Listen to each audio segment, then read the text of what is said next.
Selamat malam pendengar dan pemirsa RRI Net dimanapun saja Anda berada. Selamat berjumpa kembali dalam obrolan budaya bersama saya Maria Numberi yang menghadirkan beragam cerita, nilai, dan kekayaan budaya dari tanah Papua. Budaya bukan hanya tentang tarian, bahasa, atau adat istiadat. Di dalamnya juga tersimpan cara pandang hidup, nilai kebersamaan, juga penghormatan kepada alam serta warisan kebijaksanaan yang diwariskan dari satu generasi ke generasi berikutnya. Pada kesempatan kali ini kita akan mengangkat tema yang sangat menarik, yaitu filosofi hidup suku Tigawe di Yapen, Provinsi Papua. Suku Tigawe ini merupakan bagian penting dari keberagaman budaya di Kabupaten Kepulauan Yapen atau yang lebih dikenal dengan Serui, yang memiliki berbagai tradisi, nilai adat, juga filosofi hidup yang masih terus terjaga hingga saat ini. Untuk mengupas tema ini telah hadir bersama saya dua narasumber. Yang pertama ada Bapak Wempi Wombai Babo, pelaku dansa adat suku Tigawe. Selamat malam Bapak. Baik, terima kasih. Selamat malam. Apa kabar? Sangat baik. Oke, luar biasa. Dan juga telah hadir Bapak Elisa selaku sekretaris suku Tigawe yang kebetulan mewakili kepala suku yang berhalangan hadir. Selamat malam Bapak Elisa. Selamat malam, Diru. Oke, Diru. Oke, luar biasa. Diru tuh orang Ansus bilang malam ya. Oke. Baik pemirsa RRI Net, selama beberapa menit ke depan kita akan berbincang mengenai filosofi hidup masyarakat suku Tigawe, di mana nilai-nilai budaya yang diwariskan para leluhur serta bagaimana budaya tersebut bisa tetap hidup di tengah perkembangan zaman saat ini. Di sesi pertama kita akan mengenal lebih dekat siapa masyarakat suku Tigawe. Pak Elisa, mungkin boleh diceritakan dulu nih kepada pemirsa RRI Net, siapa sebenarnya suku Tigawe, apa arti nama Tigawe, dan di wilayah mana masyarakat adat ini tinggal di Kepulauan Yapen? Oke, terima kasih Cika Numbiri. Ini suku W3 itu terletak di ujung paling barat Pulau Yapen. Orang lebih kenal dengan negeri sejuta senja. Dia punya wilayah adat mulai pertama dari bagian timur itu di Tanjung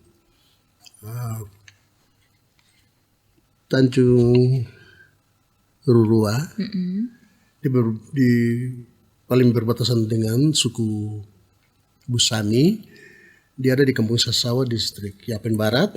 Kemudian sampai berakhir di ujung barat paling bagian utara itu Pantai Tianteboya, di berbatasan dengan suku Wombabo.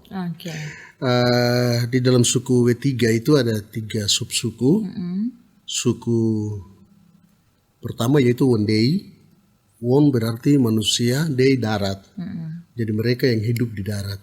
Manusia yang hidup di darat. Manusia yang hidup di darat.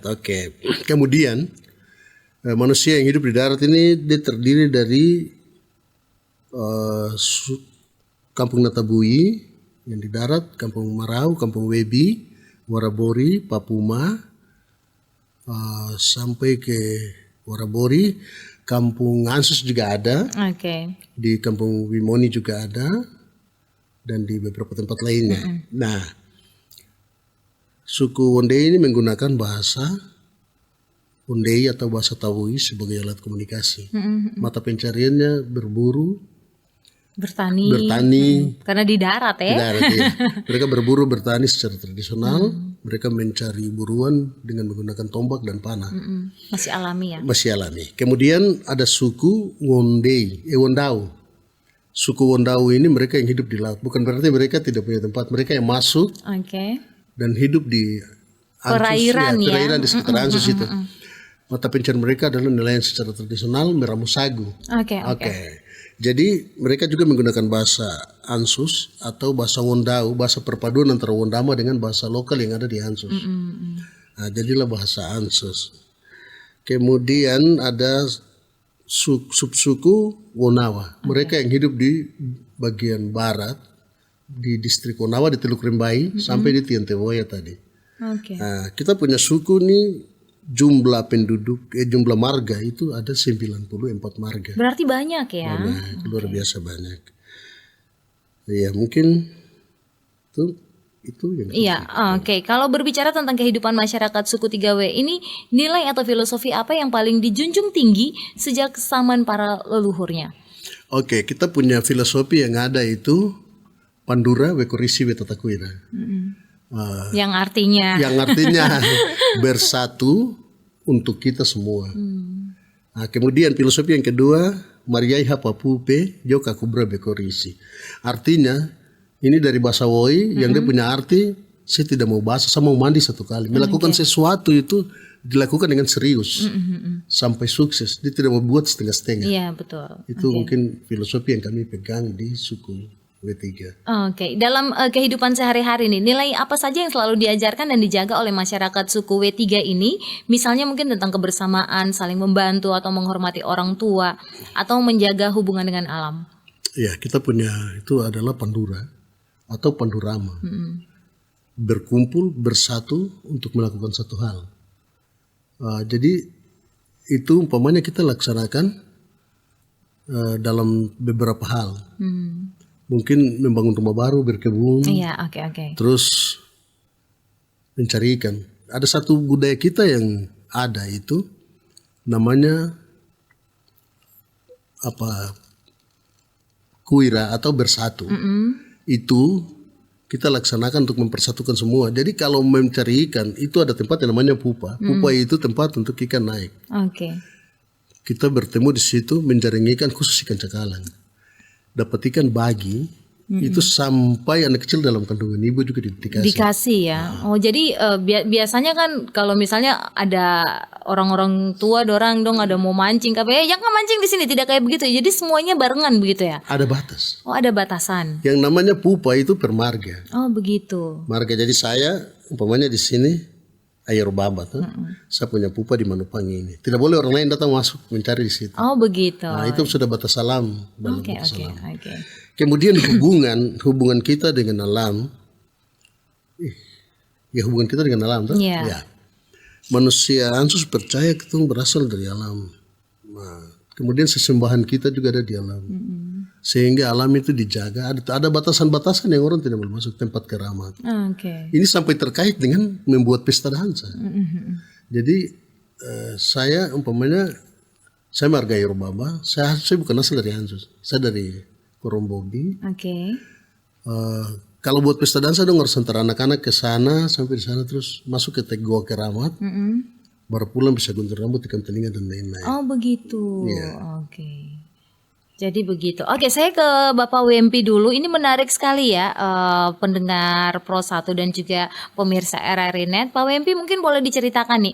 Kan tadi Pak Elisa sudah berbicara tentang acara-acara tikam telinga dan lain sebagainya. Ini Pak WMP mungkin boleh diceritakan sejak kapan Bapak mulai mengenal mempelajari tarian adat suku W3 ini. Apa yang membuat Bapak tertarik untuk mendalaminya? Iya. Mengenal dan mempelajari dansa adat itu saya kenal itu sejak saya lahir. Kenapa sejak saya lahir? Karena masih di dalam kandungan itu orang tua saya sudah mengikut serta terlibat di dalam tarian-tarian adat itu ya. Ya. Oke. Baik, kalau kita melihat tarian adat suku W3 ini, setiap gerakannya ini tampak memiliki makna. Sebenarnya filosofi apa yang ingin disampaikan melalui gerakan-gerakan tersebut?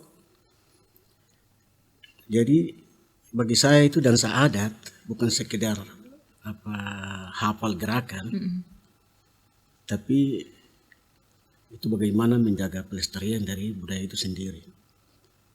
Karena di dalam gerakan itu ada pesan, itu bahasa yang mereka sampaikan lewat gerakan itu sendiri. Oke. Baik, apakah setiap tarian itu memiliki fungsi atau makna yang berbeda-beda, misalnya untuk penyambutan tamu atau upacara adat, ungkapan syukur, atau acara-acara tertentu lainnya? Ya, itu tergantung dengan situasi. Ya, seperti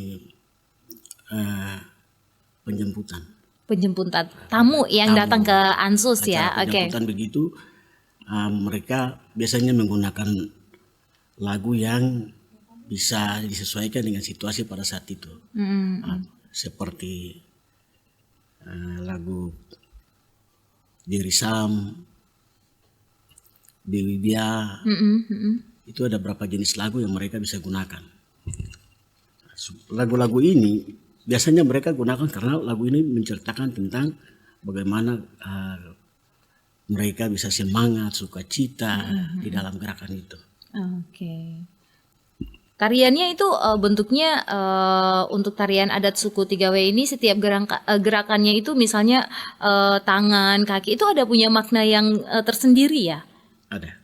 Oke, seperti apa Bapak? Jadi dalam gerakan dansa dari suku 3W itu dikenal itu ada 3 ciri khas. Yang pertama gerakan, 2 irama, yang ketiga itu busana itu sendiri. Jadi dari gerakan itu ada menghasilkan 5. Jadi 5. Yang pertama itu gerakan kaki yang ritmis. Jadi gerakan kaki yang ritmis itu melambangkan bagaimana perjalanan kehidupan masyarakat setempat di situ. Jadi itu menceritakan semangat bekerja dan keteguhan masyarakat dalam menghadapi tantangan. Bagian kedua, gerakan tangan itu tanda mereka. Ya, dia gerakan tangan itu dia mengayun. Mengayun ya, Mengayun. Itu melambangkan rasa syukur kepada Tuhan dan merasa damai karena sukacita. Oh begitu, Bagian yang ketiga itu gerakan maju dan mundur dalam melompat.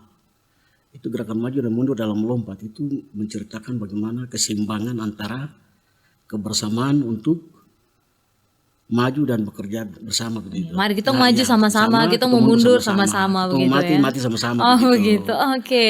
Luar biasa. Bagian yang kelima itu irama yang mengikuti Tifa. Tifa itu sebagai komando, sebagai pemimpin di dalam gerakan. Jadi kalau Tifa itu role play-nya semakin cepat, semangat, dinamikanya itu Toki lebih cepat, semangat. Itu penarinya ikut gerakannya, ikuti irama Tifa itu. Baik, luar biasa sekali. Menarik sekali pemirsa RRI Net perbincangan kita malam hari ini. Dan kita memahami bahwa filosofi hidup masyarakat suku W3 ini bukan sekedar warisan budaya, tetapi menjadi pedoman dalam membangun hubungan dengan sesama manusia, alam, dan sang penciptanya. Nah, setelah jeda singkat yang akan kita ikuti berikut ini, kita akan membahas bagaimana filosofi tersebut diwujudkan melalui tarian adat, juga berbagai ekspresi budaya masyarakat suku W3 ini, dan tetap bersama kami dalam obrolan budaya RRI Net. RRI Digital dengan tampilan baru, berbagai konten kolaborasi dari berbagai program nasional, termasuk siaran visual langsung, siaran radio langsung, daftar putar musik, podcast, berita video, dan berbagai fitur interaksi pengguna dalam permainan. Berbagai konten menarik seperti suka, komentar, dan berbagi, serta obrolan langsung dengan penyiar dan pengguna. Pesan langsung dan fasilitas obrolan pribadi antara pengguna aplikasi juga tersedia. RRI Digital tersedia di Google Store dan App Store. RRI Digital.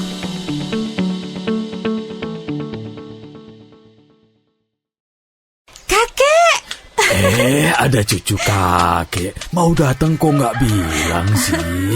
Oh ya, gimana kuliahmu, Nak? Mudah-mudahan 3 bulan lagi saya wisuda, Kek. Nanti kakek datang ya. Wah, hebat sekali cucu kakek ini. Udah mau lulus kuliah. Iya dong. Rencananya habis kuliah mau ngapain? Aku pengen jadi pemilik perusahaan tambang di Indonesia, Kek. Oh ya? Kenapa? Biar bangsa Indonesia nggak bergantung sama negara asing. Sehingga secara politik, Indonesia berdaulat secara utuh. Ya. Bagus sekali itu, Nak. Tapi kalau kamu udah jadi pengusaha sukses, jangan lupa sama budaya Indonesia ya, Cuk.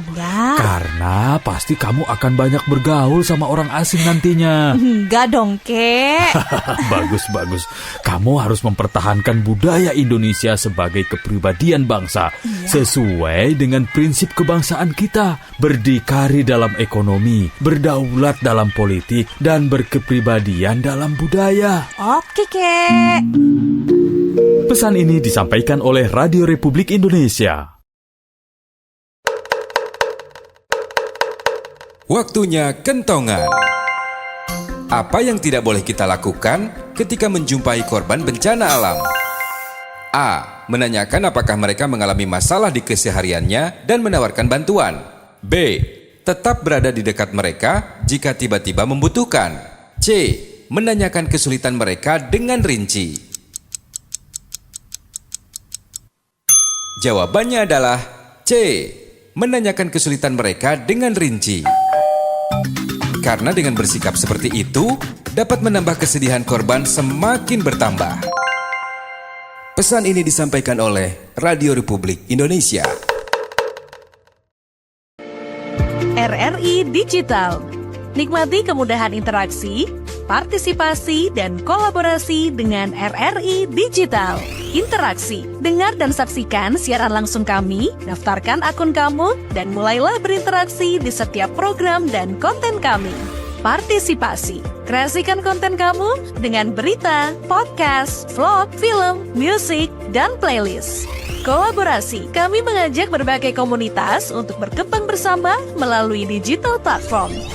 RRI Digital sekarang menghadirkan terobosan baru, workspace platform dan online learning platform dengan fasilitas-fasilitas unggulan, monitor impact dan outcome, meeting online, video conference, dan library. RRI Digital menghadirkan fitur-fitur untuk peningkatan interaksi, partisipasi, kolaborasi, workspace, dan learning. Yuk, segera download RRI Digital. Pemirsa RRI Net dimanapun saja Anda berada, kita masih di obrolan budaya dan kita akan mengulas lagi filosofi hidup masyarakat suku 3W. Baik, saya ke Bapak Elisa dulu, ini menarik sekali. Apakah ada cerita rakyat atau kisah para leluhur yang menjadi asal-usul atau dasar dari filosofi hidup masyarakat suku W3 ini? Iya, cerita rakyat kita punya yang menjadi filosofi hidup bagi kita itu kita punya yang mungkin paling itu ada 3. Ada 3 ya, oke. Ya, yang pertama hikayat cendrawasih, cerita tentang manusia yang menjelma menjadi cendrawasih. Oke. Nah, kemudian yang satu lagi itu cerita tentang ditemukannya gelang paseda yang namanya menurut bahasa Hansus itu ampariairi. Ampa itu gelang paseda, riairi itu sesuatu yang mengkilat. Oke. Menyebabkan banyak orang Ansus datang dan masuk menetap di Ansus. Terus kemudian yang ketiga itu mati bangkitnya Urewemani. Urewemani ini moyang dari keluarga Urabai. Oke. Karena mati bangkit orang ingin datang menyaksikan, akhirnya menetap dan tinggal di Ansus. Begitu. Pesan moralnya akhirnya itu di situ terjadi persatuan. Jadi tadinya di gunung ada burung keluarga dari Wawoi, manusia yang menjelma menjadi cendrawasih ini. Setelah terjadi sebuah peristiwa, mereka makan bia beracun yang ada di kali. Akhirnya mereka berubah dan sampai hari ini orang Ansus ada yang tidak makan bia besar dan tiram besar. Oh, tiram, oke. Ya, itu menjadi pesan bagi kita untuk ketika kita makan itu pasti mati. Oh, begitu. Oke. Jadi mereka tidak menyentuhnya sama sekali. Tidak menyentuh sama sekali sampai hari ini, termasuk beberapa marga. Nah, dan di situ yang mungkin ada 3 cerita itu. Yang paling dominan ini diceritakan kepada anak-anak atau memang cerita itu 3 itu harus diceritakan kepada keturunan W3 ini. Kita di W3 ada sesuatu yang memang dianggap pantangan dan tidak dimakan. Oh, begitu. Termasuk cendrawasih tadi. Cendrawasih dalam kehidupan kita itu disebut moyang, ayawawa dalam bahasa Ansu ayawawa ya. Ayawawa itu burung besar, burung yang tidak boleh dimakan. Jadi sepanjang orang Ansus tidak akan ada yang menyentuh burung cendrawasih, termasuk larangan kita tidak boleh pakai jadi mahkota. Oh, begitu. Tidak boleh pakai jadi mahkota. Mungkin itu pesan yang. Iya, karena merasa bahwa itu adalah leluhur ya. Itu leluhur, betul. Oke, bagaimana nilai-nilai dan filosofi itu diwariskan kepada generasi muda nih? Apakah lebih banyak melalui cerita atau mungkin upacara adat atau teladan orang tua atau kebiasaan sehari-hari? Saya pikir diceritakan dari turun temurun, secara turun temurun. Kemudian ada beberapa fakta yang terjadi ketika makan gigi ompong habis. Oh, giginya rontok. Rontok. Iya, oke. Akhirnya kita semua itu jadi pelajaran untuk ya. kita. Oke, itu mungkin diceritakan kepada generasi penerus ya. Jadi mereka juga tidak akan menyentuh barang itu untuk dimakan ya. Oke. Ini di tengah perkembangan zaman yang begitu cepat ini, mengapa menurut Bapak Elisa itu penting untuk kita terus menjaga dan mewariskan filosofi hidup leluhur kepada generasi berikutnya? Iya, kalau menurut saya kalau kita langgar budaya itu jati diri kita, budaya adalah jati diri. Jadi ketika dilanggar maka yang terjadi adalah kita tidak menghargai budaya itu. Memang di tengah perkembangan zaman, saya selaku sekretaris Dewan Adat saya melihat banyak hal sudah berubah. Iya. Ini termasuk lagu budaya tadi, dansa adat yang sudah berubah. Terus kemudian ada perpaduan-perpaduan yang masuk menjadi benturan, sehingga memang saya berharap anak-anak muda tidak harus meninggalkan budaya. Kita Iya, betul. harus terus meningkatkan budaya. Iya, oke, saya ke Bapak WMP dulu. Ini di era zaman sekarang ini. Ini sebelum sebuah tarian adat ditampilkan, apakah ada persiapan atau aturan adat yang harus dijalankan oleh para penari atau nilai-nilai apa yang penting untuk dijaga dalam proses tersebut ini dalam satu tarian? Dalam satu tarian itu ada 3 hal yang dilihat di situ. Jadi ada 3 hal. Yang paling pertama situ, saya lihat dulu. Pertama itu menghormati. Yang kedua itu menjaga kebersamaan. Yang paling ketiga itu kesucian dalam acara itu. Oke, dalam tarian adat itu ya. Berarti memang harus dijaga sekali ya. Tarian adatnya itu memang harus selaras atau bagaimana Bapak? Jadi menurut kami itu suku 3W, kami tidak latihan atau melakukan latihan untuk dalam bentuk pesta adat atau bentuk apapun. Tapi itu sudah ada di dalam diri kami masing-masing. Itu sudah diwariskan, sudah diturunkan sejak nenek moyang kami sampai saat ini kami masih menikmati dan melakukan itu. Berarti dalam tarian itu mengalir saja begitu ya Bapak? Biasa durasinya berapa menit itu Bapak kalau misalnya dibuat satu tarian begitu? Jadi ini tergantung dengan panjang pendeknya lagu. Jadi di dalam lagunya itu ada yang lagunya dari para penyanyi di sebuah pesta, itu kalau penyanyinya banyak, jadi mereka baru putarnya 2 kali, ada yang sudah menyanyi lagi. Karena setiap penyanyi yang hadir, itu mereka sudah dibayar. Oh begitu. Jadi tidak bergantung pada durasi. Oke, jadi sepanjang lagu itu berbunyi dan saadat ini tetap jalan begitu ya Bapak ya? Iya. Oke, di era sebelum sebuah tarian itu di era modern seperti sekarang ya Bapak, apa tantangan terbesar dalam menjaga dan melestarikan tarian adat suku W3 ini agar tetap dikenal dan dicintai oleh masyarakat? Dari tantangan pertama itu untuk generasi, itu anak-anak sekarang itu lebih senang dengan koreografer dari TikTok begitu. Oh ya, oke, bisa. Mereka lebih cepat sekali dengan gerakan-gerakan koreografer dari TikTok. Tapi untuk melestarikan budaya itu sendiri tidak. Oh begitu. Sedangkan tantangan dari penguatan nilai dari kebudayaan itu, zaman sekarang dansa ini sudah dilihat sebagai bahan konten kreator. Oke, berarti sekarang tapi nilai filosofinya sudah tidak ada di dalam bahan konten kreator itu. Iya, benar sekali. Tapi kalau misalnya di kampung di Ansus sana dibuat itu, ada tidak anak-anak yang ikut turut serta hadir untuk memeriahkan atau ada dalam dansa adat tersebut? Ada. Sampai yang kecil-kecil. Oh, iya. Sampai bisa ada yang di TK pun juga ikut dansa. Oh, mereka tahu. Mereka tahu. Oke, luar biasa sekali. Ini terakhir Pak WMP, apa pesan dan harapan Bapak untuk generasi muda agar terus mencintai dan mari mempelajari dan melestarikan tarian adat serta nilai-nilai budaya yang diwariskan oleh para leluhurnya? Pesan saya, jaga budaya kita seperti kita menjaga mama dan bapak. Oke. Karena di dalamnya itu ada doa, dan ada sejarah, dan ada jati diri kita. Oke, itu saja ya Bapak ya. Oke, sangat dalam sekali pemirsa. Tapi kita masih ada punya sesi berikutnya lagi untuk berbincang bersama Bapak Elisa dan juga Bapak WMP. Dan ternyata sebuah tarian adat, sebuah filosofi itu tidak hanya menghadirkan keindahan ya, tetapi juga menjadi media penyampaian sejarah. Dan pada sesi berikutnya kita akan melihat bagaimana filosofi hidup suku W3 tetap relevan untuk menjawab tantangan kehidupan masyarakat saat ini. Tetap bersama kami di Obrolan Budaya. RRI Digital dengan tampilan baru, berbagai konten kolaborasi dari berbagai program nasional, termasuk siaran visual langsung, siaran radio langsung, daftar putar musik, podcast, berita video, dan berbagai fitur interaksi pengguna dalam permainan. Berbagai konten menarik seperti suka, komentar, dan berbagi, serta obrolan langsung dengan penyiar dan pengguna.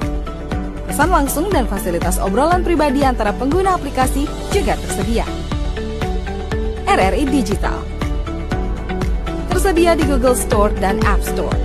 RRI Digital.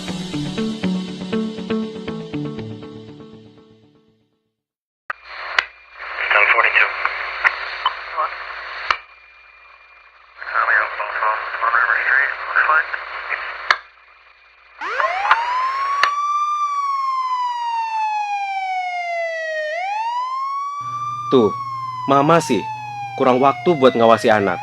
Jadi salah pergaulan si Adi, lari ke narkoba. Papa juga kan, sibuk terus. Anak dimanjain, semua serba gampang Adi dapetin.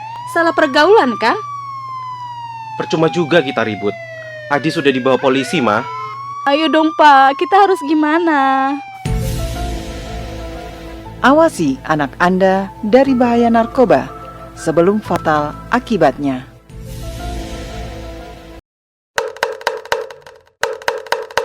Waktunya kentongan. Berapa kecepatan gelombang tsunami? A. Secepat anak-anak berjalan. B. Secepat sprinter Usain Bolt. C. Secepat kereta melesat. Jawabannya adalah B. Secepat sprinter Usain Bolt, yang mampu berlari dengan kecepatan kurang dari 10 detik untuk mencapai jarak 100 meter. Cepat sekali. Pesan ini disampaikan oleh Radio Republik Indonesia. Mengembangkan disiplin sedini mungkin pada si kecil. Tak perlu menunggu hingga ia besar nanti. Tak cuma agar patuh aturan, tapi juga mengembangkan kontrol diri sebagai cikal bakal kelak. Pesan ini disampaikan oleh Radio Republik Indonesia. RRI Digital. Nikmati kemudahan interaksi, partisipasi, dan kolaborasi dengan RRI Digital. Interaksi, dengar dan saksikan siaran langsung kami, daftarkan akun kamu, dan mulailah berinteraksi di setiap program dan konten kami. Partisipasi, kreasikan konten kamu dengan berita, podcast, vlog, film, musik, dan playlist. Kolaborasi, kami mengajak berbagai komunitas untuk berkembang bersama melalui digital platform. RRI Digital sekarang menghadirkan terobosan baru, workspace platform dan online learning platform dengan fasilitas-fasilitas unggulan, monitor impact dan outcome, meeting online, video conference, dan library. RRI Digital menghadirkan fitur-fitur untuk peningkatan interaksi, partisipasi, kolaborasi, workspace, dan learning. Yuk, segera download RRI Digital. Pemirsa RRI Net dimanapun saja Anda berada, pada bagian ini kita akan membahas bagaimana filosofi hidup masyarakat suku 3W dapat terus dijaga, dikembangkan, dan menjadi inspirasi bagi generasi sekarang maupun yang akan datang. Saya ke Bapak Elisa dulu. Kalau melihat kondisi saat ini, menurut Bapak, nilai-nilai budaya apa yang mulai memudar dan perlu dijaga oleh masyarakat W3 ini? Salah satu nilai budaya yang hari ini pudar itu bahasa. Oh ya, benar sekali, bahasa. Bahasa ini anak-anak kita tidak lagi mencintai bahasa daerah kita sebagai bahasa persatuan. Mereka lebih banyak kadang saya dengar orang anak-anak Hansus yang sekarang dia berbicara menggunakan bahasa Hansus tapi dialeknya sudah beda. Dialeknya lebih ke Indonesia kah, Pak? Oke. Saya macam contoh, saya punya anak di rumah biasa belum ini. Dilu guys. Oh iya, dilu guys. Ada tambahannya ya guys. Itu. Okay. Iya, salah satu yang rusak itu budaya, bahasa tadi. Kemudian dansa adat kita. Dansa adat kita tadi dia lebih ke sebuah Dia lebih ke sebuah tradisi yang baru muncul. Oh iya, yang baru muncul. Oke. Tadinya pesta dilakukan sebagai sebuah ritual. Artinya penyembahan tadi seperti yang tadi dijelaskan Saudara Wempi. Iya. penyembahan, ritual penyembahan, bagaimana melaksanakan pesta adat sebagai sebuah ungkapan syukur. Kali ini tidak lagi. Oke. Dia lebih dansa lebih semacam kontemporer. Lebih gunakan, ada satu dansa adat yang saya lihat, saya tidak tertarik lagi. Macam dansa, kemudian dalam ada perpaduan antara dansa Yaumi dan dansa Ansus. Dansa adat yang lain mulai masuk, ada Afrika di dalam. Iya. Sudah tidak bagus. Iya, betul. Jadi menurut saya ya, ini menjadi tantangan ya. menjadi tantangan kita. Kemudian lagu kita itu kadang-kadang tidak digunakan pada tempatnya. Oh ya, oke. Kita ada punya dansa berapa? Dansa adat kita tuh ada berapa? Seperti tadi dijelaskan oleh Pak Wempi.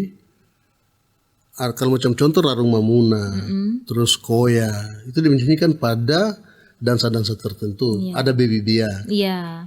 Ini khusus adopsi dari Bia ke Ansus. Dia cara toki dansa tifanya bagaimana, cara berdansa bagaimana. Dan acaranya apa? Acaranya apa? Itu betul. yang menjadi penting ya. Menjadi penting. Lagu yang dinyanyikan girang dalam pesta dansa diadopsi sebagai lagu yang tidak paten. Oke.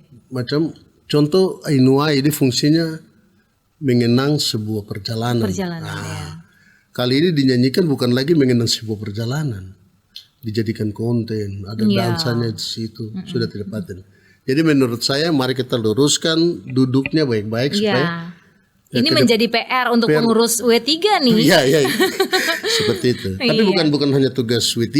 Iya, ini termasuk semua kita. Betul. Begitu.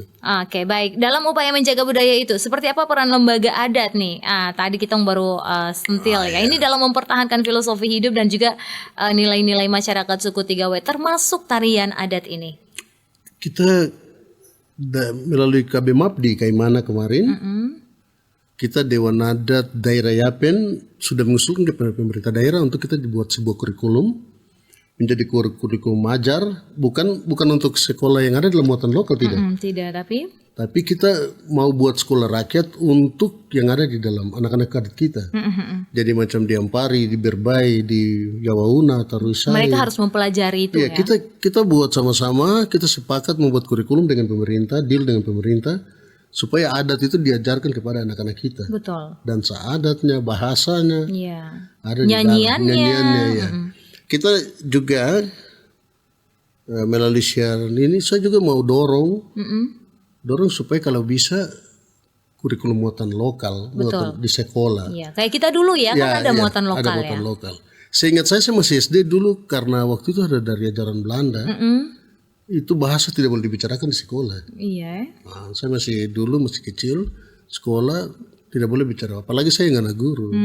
Bicara bahasa di sekolah mulut darah. Itu. Hal ini kita harus kembalikan supaya ada sinkronisasi antara budaya dengan pendidikan di sekolah. Saya mau cerita satu hal. Ada satu anak, dia memang tidak bisa bahasa Indonesia. Di Ansus? Di Ansus. Okay. Dia sekolah hanya duduk diam saja. Sampai satu kali dibicara ke Pak Guru. Ketika Pak Guru tulis di papan 1+1. Dia mau jawab tidak bisa. Iya. Padahal kalau dengan sosialisasi bahasa mungkin bisa. Jadi anak ini dia tanya ke Pak Guru, Guru, Popanawo. Pak Guru bilang dulu. Tapi Pak Guru tidak mengerti dia. Ya. Sampai terakhir kali guru yang bersangkutan merasa tidak berhasil. Beliau menyesal. Karena anak ini sekolah sampai tidak bisa bahasa Indonesia langsung keluar. Oh begitu. Jadi tidak meneruskan sekolahnya sampai sekarang. Sampai sekarang tidak sekolah. Makanya mungkin menurut saya pentingnya bahasa bagi kehidupan kita. Jadi ada sosialisasi dengan bahasa, kemudian diatur dengan bahasa Indonesia secara baik supaya anak-anak kita bisa menikmati pendidikan secara baik. Ataupun dialeknya juga ya. Mungkin tidak lebih ke ini, tapi dialeknya mungkin agak bisa ini ya. Bisa ditangkap. Oke, luar biasa sekali. Kita ini menjadi PR untuk pemerintah daerah, di mana anak kita ya yang cuma bisa berbahasa Ansus ya. Tapi luar biasa, saya salut kepada orang tuanya ya. Iya, saya ini tambah kemarin saya secara pribadi baru tulis sebuah kamus, kamus bahasa Ansus.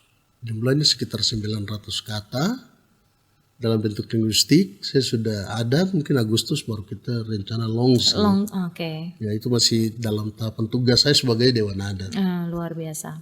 Kita doakan semoga lancar-lancar saja biar kamus ini bisa terbit dan juga bisa menjadi paduan ya untuk generasi penerus kita ya. Puji Tuhan. Oke, tentunya pelestarian budaya ini tidak bisa dilakukan sendiri ya, Bapak Elisa dan juga Bapak Wempi. Menurut Bapak berdua ini seperti apa kerjasama yang diharapkan antara masyarakat adat, pemerintah, juga lembaga pendidikan dan media seperti kita RRI saat ini agar budaya suku W3 ini tetap lestari? Ya, satu hal penting yang pernah dilakukan oleh RRI pada zaman-zaman itu, ada siaran bahasa ya. Saya diansus karena tidak bisa monitor RRI Serui. Di sana kita monitor Nabire itu ada. Mereka gunakan bahasa Me, bahasa Ekari. Ya, saya berharap ya tidak banyak tapi dikembalikan. Oh begitu. Dikembalikan. Terus saya juga pada prinsipnya ucapkan terima kasih kepada LPP RRI Serui yang telah menyelenggarakan siaran budaya seperti ini. Kita mengisi untuk saling memperkenalkan karena anak-anak kita ini. Saya satu kali ada mahasiswa dari Uncen, dia mau penelitian di suku. Dia anak Ansu sendiri. Dia tanya, Bapak tuh suku di suku apa? Ampun dosa. Oke. Itu yang menurut saya ya. Ini menjadi penting ya. Penting, RRI itu penting. Oke, untuk masyarakat adat sendiri, untuk pemerintah itu seperti apa? Ya saya berharap pemerintah lebih mendorong sebuah program yang nantinya bermanfaat bagi budaya kita. Di budaya 7 suku. Umpamanya tadi menulis kamus bahasa daerah. Jangan Ansu sendiri kalau boleh yang suku-suku yang lain. Semua bisa. Saya pertama dapat bantuan dari kebudayaan provinsi, kemudian dari kebudayaan daerah dan menurut saya niat baik pemerintah ini perlu ditingkatkan. Termasuk kurikulum tadi. Pemerintah harus bekerja sama secara arif, secara bijak supaya bisa barang ini ditembus anak-anak kita tidak lagi kehilangan jati diri sebagai anak adat. Iya benar sekali. Kalau menurut Bapak Wempi sendiri itu seperti apa agar budaya suku W3 ini tetap lestari? Baik, terima kasih. Kalau menurut saya dalam menjaga budaya dan melestarikan akan itu dikembalikan kepada masyarakat pemiliknya. Bagaimana menjaga itu? Dikembalikan kepada orang tua, pendidikan orang tua kepada anak-anak itu harus sering-sering memberikan informasi edukasi yang baik kepada anak-anak. Meskipun lingkungan dalam keluarga saja, tapi itu wajib diajarkan ya. Oke. Baik, menurut Bapak Wempi juga ini bagaimana cara mengenalkan budaya dan tarian suku 3W ini kepada generasi muda tanpa menghilangkan nilai-nilai aslinya seperti yang tadi Pak Elisa bilang dong sudah ada gabung-gabungnya apa segala macam. Coba mungkin bisa dijelaskan. Jadi kalau khususnya kami di suku 3W untuk dansa adat, saya bicara tentang dansa adat saja dulu. Itu di sana ada khususnya lagu itu ada 11 lagu yang dinyanyikan. Jadi itu acaranya berbeda-beda nih Pak Wempi? Acaranya beda-beda. Jadi ada 5 itu yang bisa dinyanyikan pada acara tertentu.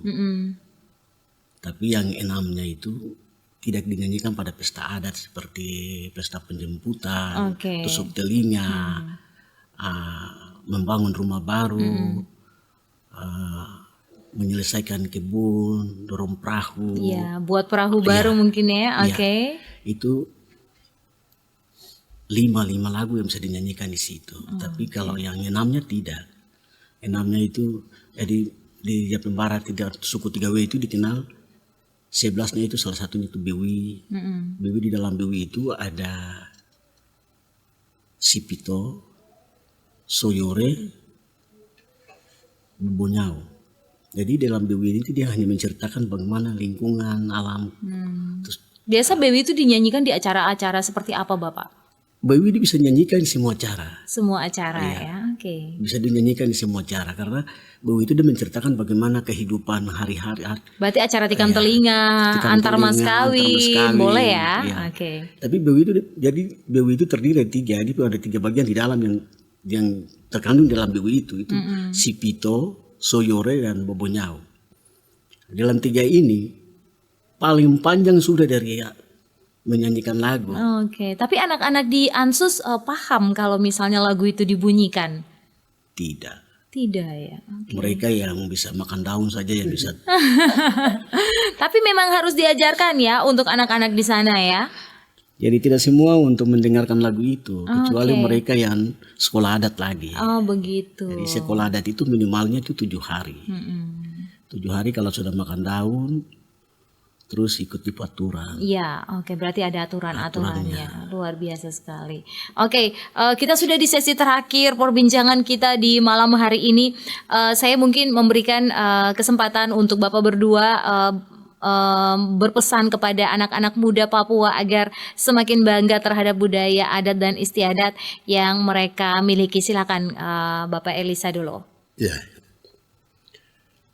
Artinya budaya kita butuh bagaimana memperbaiki budaya.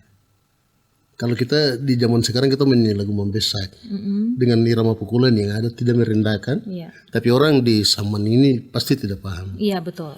Dia tidak akan suka lagi. Nah, itu menyanyi lagu apa menyanyi itu? lagu apa? Gitu ya. Oke. Oke, jadi pesan saya, budaya tidak harus ada pada masa yang lampau, tapi perlu menjadi bahan koreksi dan kolaborasi sehingga dia menjadi sebuah budaya yang dicintai oleh pemilik budayanya sendiri. Betul. Nah, kalau kita masih mempertahankan yang seperti yang lalu-lalu, anak-anak kita yang sekarang tidak akan paham. Jadi harus ada modernisasi sehingga budaya itu dia menuju ke tahap yang lebih baik. Tanpa meninggalkan ciri khas budaya yang lama. Betul. Contohnya macam begini, tidak harus menyanyi lagu Bewi tapi musiknya musik rapper, itu yang tidak boleh. Iya betul. Kalau boleh kita memperbaiki, kemudian menjadikan dia sebuah perkembangan budaya sehingga dapat diterima di semua kalangan, termasuk anak-anak muda yang akan datang. Yang terakhir dari saya, jangan sekali-sekali melupakan budaya, karena budaya itu adalah jati diri kita. Sehingga budaya itu dipertahankan menuju ke tahap yang lebih baik dan dikenal sampai ke anak cucu. Oke. Untuk Bapak WMP silakan. Baik, terima kasih. Pesan moral saya, bagaimana untuk mempertahankan budaya itu. Nah, khususnya kami generasi yang sudah mengakhiri budaya ini, hampir punah ya. Hampir punah. Ini pesan yang penting sekali. Jadi, ya untuk pendengar. Saya merasa kita tidak bisa gagal dengan menggunakan medianya. Dalam arti teknologi yang canggih itu tidak bisa menjatuhkan atau melumpuhkan budaya itu. Adat istiadat kita ya. Oke. Salah satu AI. Tapi kita bisa memanfaatkan teknologi canggih, aplikasi yang ada itu, kita buat edukasi, kita buat konten-konten dengan nilai-nilai yang masih mempertahankan filosofi adat kita adat itu. Oke. Saya kira mungkin seperti begitu. Baik, jadi untuk anak-anak muda dan generasi sekarang, mari memperkenalkan lagi ya budaya kita yang sesungguhnya ya, bukan yang seperti sekarang yang tadi Bapak berdua maksud ya. Oke, saya paham sekali. Terima kasih untuk Bapak Elisa, terima kasih untuk Bapak WMP dan pemirsa RRI Net. Tidak terasa beberapa menit ini kita telah bersama dalam obrolan budaya RRI Net Produksi RRI Serowi. Dari perbincangan hari ini kita belajar bahwa budaya bukan sekedar peninggalan masa lalu. Di dalamnya terdapat filosofi hidup, juga ada nilai persaudaraan, penghormatan kepada alam, semangat kebersamaan serta identitas yang menjadi kekuatan masyarakat. Semoga melalui perbincangan ini semakin banyak masyarakat, khususnya generasi muda, yang mengenal, mencintai dan ikut menjaga warisan budaya suku W3 di Kabupaten Kepulauan Yapen, terutama untuk anak-anak Ansus ya. Dan sebagai bagian dari kekayaan budaya Papua dan Indonesia, kami ucapkan terima kasih kepada narasumber kita hari ini, Bapak Wempi Wombay Babo selaku pelaku dansa adat suku W3, juga Bapak Elisa Sekretaris suku W3 Kabupaten Kepulauan Yapen. Terima kasih atas waktu dan pengalaman juga pengetahuan yang telah dibagikan kepada kita semua. Kita berharap anak-anak kita generasi muda menyaksikan obrolan kita malam hari ini. Saya selaku host beserta seluruh tim produksi RRI Net Produksi RRI Serowi pamit undur diri. Terus lestarikan budaya, karena melalui budaya kita mengenal jati diri kita, memperkuat persatuan dan mewariskan nilai-nilai luhur kepada generasi penerus. Saya Maria Numberi mengucapkan terima kasih atas kebersamaan Anda. Sampai jumpa di obrolan budaya berikutnya.